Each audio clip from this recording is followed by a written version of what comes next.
Fazer uma capa de trabalho seguindo as regras da BNT.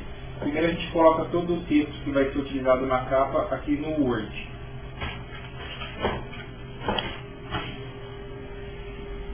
Aí você aperta Shift Enter depois que você escreve a primeira, escreve o RA,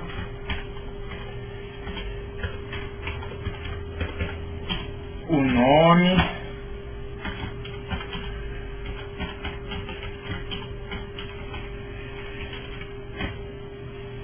após isso daí você aperta Enter, escreve o título do trabalho,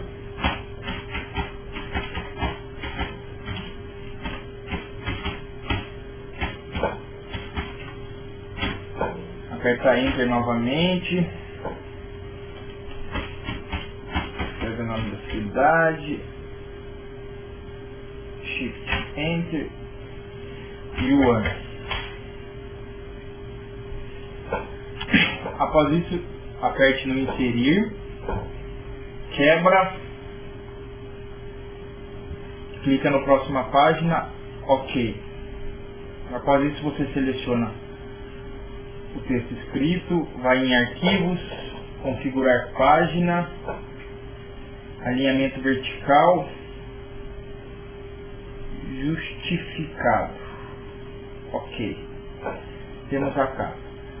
Aí centralizar,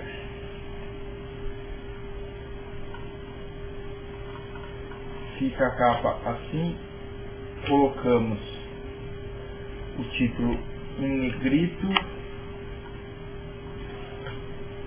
e está pronta a nossa capa. Pronto.